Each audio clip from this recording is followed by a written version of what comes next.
மக்களை இந்த ஒரு பதிவில் நம்ம என்ன பார்க்க போகிறோம்னா, நேற்றைய தினம் நடந்த ஒரு விஷயத்தை நிறையா பேர் கேட்டாங்க. என்னப்பாச்சு, ஏன் உன் வீடியோ ரிமூவ் ஆகிட்டே இருக்குது, என்ன ஏதுன்னு சொல்லி கேட்டாங்க. அதை முதல்ல தெளிவுபடுத்திடுறேன். சார் சம்மந்தப்பட்ட விஷயத்தில் நம்ம நான் எப்படி என் ஃபார்ம் ஃபுல் பண்ணுவேனோ, சரி ஒரு அவேர்னஸுக்காண்டி அந்த ஃபார்மை நம்ம போட்டு ஒரு வீடியோ போட்டலாம் அப்படின்னு சொல்லி ஒரு வீடியோ ஒன்று ரெடி பண்ணி போட்டேன். பட் உடனே யூடியூப் ரிமூவ்டு அப்படின்னு சொல்லி வந்துச்சு. சரி நம்ம மானிட்டேஷன் கூட ஆஃப் பண்ணிடலாம், ஆஃப் பண்ணிவிட்டு விழிப்புணர்வு ஏற்படுத்துறதுக்காண்டி எடிட்டிங்கில் சில விஷயத்தெல்லாம் மறைச்சு விட்டு மறுபடியும் இந்த வீடியோ போடுவோன்னு சொல்லி மறுபடியும் போட்டேன். யூடியூப் என்ன சொல்லுது, உன்னோட தனிப்பட்ட தகவலை நீ வெளியே சொல்கிற, இது தப்பு அப்படின்னு சொல்லி நான் எவ்வளவோ பேசி பார்த்துட்டேன் யூடியூப்கிட்ட. அவனுக்கும் நமக்கும் வாக்கிய தகராறு தான் ஆகுது. நீ போட்டால் ரிமூவ் பண்ணுவேன் அப்படிங்கிறதுல ரொம்ப தெளிவாக இருக்காங்க. ஸோ அதனால் அந்த வீடியோவை என்னால் போட முடியல. வேறு சில முயற்சிகள் போயிட்டுருக்கு. அந்த முயற்சி வந்த பிறகு உங்களுக்கு இதை பற்றி இந்த சார் ஃபார்ம் எப்படி ஃபுல் பண்ணுறது அப்படிங்கிற டீட்டெயிலை பற்றி நம்ம தனியாக பார்த்துடலாம். சரி, இப்போ இந்த ஒரு பதிவில் நம்ம என்ன பார்க்க போகிறோன்னா, ஜனநாயகன் விசஸ் பராசக்தி அப்படிங்கிறது நிறைய பேர் பேசிக்கிட்டு இருக்கீங்க. எப்பா அவன் பாருப்பா, நம்ம ஒரு ஃபஸ்ட்டு சிங்கிள் விட்டு அவங்களும் விட்றாங்க, நம்மளும் ஆர்கானிக் வியூனா அவங்களும் ஆர்கானிக் வியூன்னு சொல்கிறாங்க. பொங்கல் அன்னைக்கு ரிலீஸ் ஃபிக்ஸ் பண்ணும் போதே நமக்கு எதிராக நிப்பாட்டுறாங்கிறது எனக்கு நல்லா தெரியும். ஆனால் ரொம்ப தொடர்ச்சியாக நம்ம என்ன பண்ணாலும் ஆப்போசிட்டில் அவங்களும் அதை பண்ணி 3 ஹீரோ அவங்க வச்சுருக்காங்க அப்படிங்கிற பேரில் பெருசாக சண்டையை உருவாக்குறாங்க. இது ரொம்ப தப்புங்க. சிவகார்த்திகேயன் இப்படிலாம் நடந்துக்கலாமா? துப்பாக்கி நம்மள்ட்ட தானே வாங்கினாரு, வாங்கி இப்படிலாம் பண்ணலாமா, போடாமா, ஆச்சா போச்சான்னு சொல்லி நிறைய பேர் நிறைய விஷயங்கள் பேசிக்கிட்டு இருக்கீங்க. நான் இந்த வீடியோவில் என்ன பேச போகிறேன்னா, ஜனநாயகன் விசஸ் பராசக்தின்னு பேசுகிறதே முதல்ல தப்பு. என்னப்பா நீ வேற ஒரு கதையை விட்ற அப்படின்னு சொல்லி கேட்டிங்கன்னா, இதை பற்றி இந்த வீடியோவில் நம்ம தெளிவாளமாக பார்க்கலாம். உற்சாக வணக்கங்கள், வாங்க பதிவுக்குள்ளே போகலாம். இப்போ முதல் விஷயம் மக்களே, இந்த டிஎம்கே ஈகோசிஸ்டம் எப்படி வேலை செய்யுதுங்கிற அந்த பேசிக்கான அண்டர்ஸ்டாண்டிங் உங்களுக்கு புரிஞ்சுன்னா, என்னை வச்சா விளாட ட்ரை பண்ணுறீங்க, உங்கள் விளாட்டில் நான் சிக்க மாட்டேன் அப்படிங்கிறத போல்டாக நீங்கள் பேச ஆரம்பிச்சிருவீங்க. இந்த டிஎம்கே ஈகோசிஸ்டம் என்ன பண்ணுன்னா, தாவேக்கா அப்படிங்கிற கட்சி தலைவர் விட்டுருங்க, தலைவர் தெளிவாக இருக்காரு, தலைவர் கீழே இருக்கக்கூடிய தொண்டர்கள் நம்ம இருக்கோம்ல, நம்மளை குழப்புற ஒரு வேலையை பார்த்துட்டே இருப்பாங்க. என்ன பண்ணுவாங்கன்னா, ஒன்று ஒரு சினிமா ரசிகருக்கு எதிராக நம்மளை நிப்பாட்டுவாங்க, அல்லது நம்ம சினிமாவில் இருக்கோம் அப்படிங்கிறத நிரூபிக்கிற மாதிரி சில விஷயத்தை பண்ணிக்கிட்டே இருப்பாங்க. இந்த சினிமாவில் நம்ம இருந்து சினிமா சார்ந்த விவாதங்கள் நம்ம பண்ணிக்கிட்டே இருந்தா திமுக பெருசா கண்டுக்க மாட்டோம்ல. இவங்களோட விஷயம் ஒரே கல்ல 2 மாங்கான்னு சொல்லுவாங்கல்ல. ஒன்னே இது சினிமாவில் இருக்கிற மாதிரி ஒரு டைரக்ஷனை கொடுத்து இந்த கட்சியை வச்சுக்கிட்டே இருந்தோம்னா நம்மளை பற்றி எதுவும் பேச மாட்டாங்க, நம்மளை விமர்சித்து எதுவும் எழுத மாட்டாங்க. ஏன்னா இவங்க எழுதுனாங்கன்னா உடனடியாக எதுவாக இருந்தாலும் ட்ரெண்ட் பண்ணி விட்டுறாங்க, பெருசாக்கி விட்டுறாங்க, சமாளிக்க முடியல, முட்டு கொடுக்க முடியலங்கிறது திமுக உடன்பிறப்போட வாதமாக இருக்கும். நீங்கள் நல்லா கவனித்து பார்த்தீங்கன்னா, கொஞ்ச நாளைக்கு முன்னாடி அஜித் அண்ணா இருக்கார்ல, அவரை நமக்கு எதிராக நிப்பாட்டி இவர் திமுகவுக்கு தான் அவர் சப்போர்ட் பண்ணார் அப்படிங்கிற ஒரு விஷயத்தை செஞ்சாங்க. அவர் அதை உடைச்சு விட்டார். இன்னைக்கு என்ன பண்றாங்கன்னா, இது 2 விதமா நம்ம யோசிச்சு பார்த்தா, ஒன்று நம்ம சினிமாவில் இருக்கோங்கிறத நிரூபிக்கிறது, 2வது அரசியல் அப்படிங்கிறது ஏதாவது ஒன்று நமக்கு எதிராக நிப்பாட்டிக்கிட்டே இருக்கிறது. ஒரு கூட்டத்தை, ஒன்று சிவகார்த்திகேயன் ரசிகர்கள் நமக்கு எதிராக இருக்காங்க, சூர்யா ஃபேன்ஸ் நமக்கு எதிராக இருக்காங்க, இல்லை வேற ஒரு நடிகரோட ஃபேன்ஸ் நமக்கு எதிராக இருக்காங்க, இல்லை இந்த ஜாதிக்காரங்க எதிராக இருக்காங்க, இந்த மதத்துக்காரங்க எதிராக இருக்காங்கன்னு சொல்லி எல்லாருமே நம்ம தலைவருக்கு பக்கபலமாக துணையாக நிற்கிறாங்க. ஆனால் ஒரு கூட்டத்தை உடைச்சு ஒரு கூட்டம் நமக்கு எதிராக இருக்கு அப்படிங்கிற பாலிடிக்ஸை தொடர்ச்சியாக பண்ணிட்டு இருப்பாங்க. இதில் நான் முன்னாடி சொன்னபடி 2 விஷயம். ஒன்று சிவகார்த்திகேயன் ஃபேன்ஸை நமக்கு எதிராக நிப்பாட்டுறது, அது ஒரு கூட்டம் தானே. அந்த கூட்டம் கம்மியாக இருந்தாலும் சரி, அதிகமாக இருந்தாலும் சரி, எலெக்ஷனில் ஒவ்வொரு ஓட்டும் ரொம்ப ரொம்ப முக்கியம். ஒரு கூட்டத்தை நமக்கு முன்னாடி நிப்பாட்டுறாங்க. 2வது நம்ம தற்கூரி, நமக்கு சினிமா மட்டும்தான் தெரியும், அரசியல் விவாதம் பண்ண தெரியாது, சினிமா நோக்கி மட்டுமே பேசு, இதை பண்ணுன்னு சொல்லி சினிமாவை நம்மகிட்ட கொண்டு சேர்த்துக்கிட்டே இருக்கக்கூடிய வேலையை பார்த்துட்டு இருக்காங்க. இது முதல் விஷயம். இப்போ 2வது முக்கியமான விஷயங்க. இந்த ஆங்கிளை யோசிச்சு பாருங்களேன். இதை யோசிச்சு பார்த்தா இந்த டிராப்ல விழுக மாட்டீங்க. நான் இப்படி தான் யோசிச்சு பார்த்தேன். ஜனநாயகனும் பராசக்தி முதல்ல ஒன்னாயா? ஜனநாயகனுக்கு எதிராக ஏதோ ஒன்று நிப்பாட்டினா இதுக்கு தான் சண்டைங்கிற விவாதத்துக்குள்ள எப்படி போறீங்க?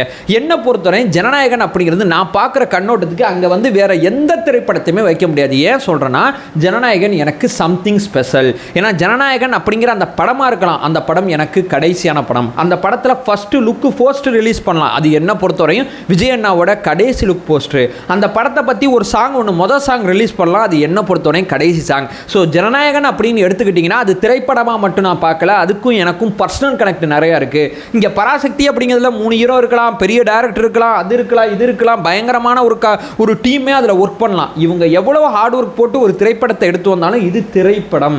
ஜனநாயகன் அப்படி கிடையாது. ஜனநாயகன் எனக்கு சம்திங் ஸ்பெஷலாக இருக்கக்கூடிய திரைப்படம். ஒரு விஜய் ஃபேனாக இருக்கக்கூடிய நபர்கள் ஜனநாயகனுக்கு ஆப்போசிட்டாக வேற எதை எடுத்து வந்தாலும், தம்பி நாங்கள் வேறு ஒன்றில் பேசிகிட்டு இருக்கோம், இது அதுக்கு ஈக்குவல் கிடையாதுப்பா, இது வேறு அது வேறப்பா, ஏன்னாப்பா நீயும் படம் எடுக்கிறியா எடு, நீனும் ரிலீஸ் பண்ணுறியா ரிலீஸ் பண்ண, ஆனால் ஜனநாயகன் மாதிரி ஒருபோதும் வராது. ஏன்னா ஜனநாயகன் வேறு, பராசக்தி வேறு. இதை நீங்களும் புரிஞ்சுங்க. ஏன்னா இதை நாங்கள் வேறு மாதிரி பார்க்குறோம்ப்பா, இதுக்கு எதிராக நீங்கள் எதை எடுத்து வந்தாலும் இதுக்கு ஈக்குவலாக எங்களுக்கு நிற்குமாங்கிறது எனக்கு தெரியலை அப்படிங்கிற ஒரு வாதத்தில் அந்த மைண்ட் செட்டில் நீங்கள் இருந்தீங்கன்னா, இவங்க அதை அடுத்தடுத்து அப்டேட் போட்டாலும் அடுத்த 3 மாதம் இதுதான் பண்ண போகிறாங்க. நம்ம என்ன பண்ணாலும் அடுத்த அப்டேட் போடுவாங்க, அதை பண்ணாலும் அது அடுத்த அப்டேட் அப்டேட் போடுவாங்க. ஓகே, பராசக்தின்னு ஒரு படம் ரிலீஸ் ஆக போகிறா, அதை பற்றி ஒரு அப்டேட் போட்டுக்கிட்டு இருக்காங்க போல அப்படின்னு சொல்லி நம்ம அது ஒரு அப்டேட், ஒரு படத்தோட அப்டேட்டாக அதை நம்ம பார்த்துட்டு கடந்து போயிடலாம். ஆனால் ஜனநாயகன் அப்படி நம்ம பார்க்க மாட்டோம். ஜனநாயகன் நமக்கு எமோஷனலாக அடுத்து வரப்போகிற அத்தனை விஷயமே நமக்கு எமோஷனலாக கனெக்ட் இருக்கக்கூடிய விஷயம்.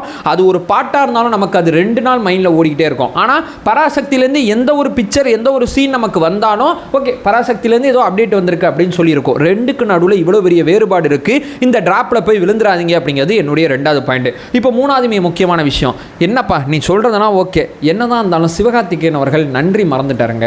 நம்ம தலைவர் வந்து கோட்டு படத்தில் யாரை கூப்பிட்டு துப்பாக்கி கொடுத்தாரு, இவர் வளர்ந்தோறும் நடிகராக இருக்கார், இவர் வச்சுக்கிட்டு துப்பாக்கின்னு சொல்லி நம்ம அண்ணன் எவ்வளோ பெருந்தன்மையாக நடந்துக்கிட்டாரு. அப்போது ஜனநாயகனுக்கு எதிராக பராசக்தி அப்படிங்கிற ஒன்றா ஆளும் தரப்பு ஒரு ஃபார்மேட்டில் கொண்டு வந்து நிப்பாட்டுது. அதுக்கு எதுக்கு சிவகார்த்திகேயன் அவர்கள் ஒத்துக்கிறாரு? இதுதான் எனக்கு சிவகார்த்திகேயன் அவர்கள் மேலே கோபம் அப்படிங்கிற ஒரு வாதத்தை நிறைய பேர் முன்வைக்கிறீங்க.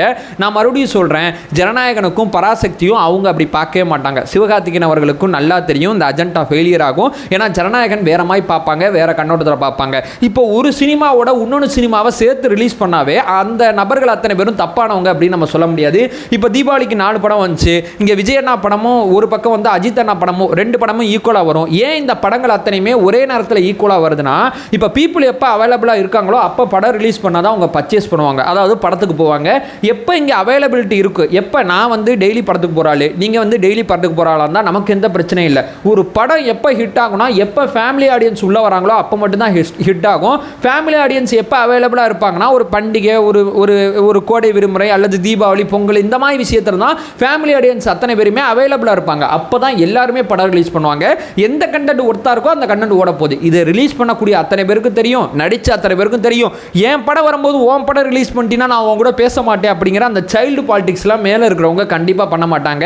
ஸோ நான் முன்னாடி சொன்னபடி இந்த டிக்கெட் விலை ஏறிச்சு, டிக்கெட் விலை இவ்வளோ ஏற்றி விற்கிறாங்க அப்படின்னா, நீங்கள் ஒரு நேரத்தில் தக்காளி விலை பயங்கரமாக ஏறி விற்கும். அப்போ தக்காளி விற்கிற அந்த விற்பனையாளர் தப்பானவரா?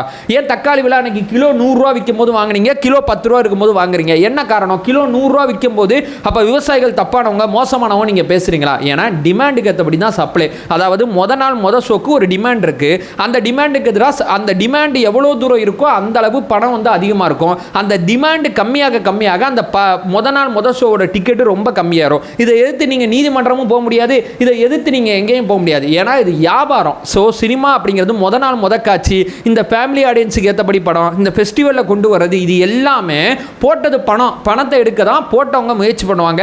அது அடிப்படையில் அவங்க இந்த ஆங்கிளில் ட்ரை பண்ணுறாங்க. இப்போ விஜயநாட போயிட்டு சிவகார்த்திகேயன் அவர்கள் இப்படி பண்ணுறது உங்களுக்கு வருத்தமானு கேட்டிங்கன்னா, எப்போ இப்படி தான் பண்ணணும்னு சொல்லி தான் அவரே சொல்லுவார். ஏன்னா சினிமா இப்படி தான் ஒர்க் ஆகும். சினிமா இப்படி ஒர்க் ஆனால் மட்டும்தான் அடுத்தடுத்த சினிமாக்கள் எடுக்க முடியும். சினிமாவை நேசிக்கக்கூடியவன் நான் சொல்கிறேன். ஸோ எனக்கு சிவகார்த்திகேயன் அவர்கள் மேலேயோ இந்த கம்பேரிசன் மேலேயோ எந்த விதமான நம்பிக்கை இல்லை. என்னை பொறுத்தவரையும் ஜனநாயகன்லேருந்து என்ன வந்தாலும் அது வந்து கடைசி திரைப்படம், அதை நான் வேற மாதிரி பார்ப்பேன். பராசக்தியிலேருந்து என்ன வந்தாலும் அது என்ன பொறுத்தவரை ஒரு சினிமா அப்டேட். ஏன்னா சினிமாவை நேசிக்கக்கூடியவனா அந்த அப்டேட்டை பார்த்துப்பேன். ஒரு பக்கம் ஜனநாயகன் திரைப்படத்தை பார்ப்பேன். பராசக்திக்கு போகணும்னு ஆசைப்பட்டேன்னா பராசக்தி கண்டிப்பாக போவேன். ஆனால் ஜனநாயகனுக்கு போகாமல் இருக்க மாட்டேன். ரெண்டுக்கு நடுவில் இவ்வளோ பெரிய வித்தியாசம் இருக்குது. ஸோ இதுக்குள்ளே அந்த ட்ராப்புக்குள்ளே அவங்க நம்மளை தள்ள முயற்சி பண்ணுறாங்க. இதுக்குள்ளே விழுந்துட்டு எப்பா போப்பா ஓரம் போப்பா அப்படின்னு சொல்லிட்டு நம்ம வேலையை பார்ப்போம். இதுலாம் தயவு செய்து விழுகாதீங்க அப்படிங்கிற ஒரு விஷயத்தை சொல்லிட்டு நிறையா பேர் அண்ணே சிவகார்த்திகேயன் அவர்களுக்கு எதிராக ஒரு வீடியோ போடனேன், ரொம்ப மோசம்னே, நன்றி மறந்தவர்னே அவர், அப்படி இப்படிலாம் நிறைய பேர் பேசிக்கிட்டு இருந்தாங்க.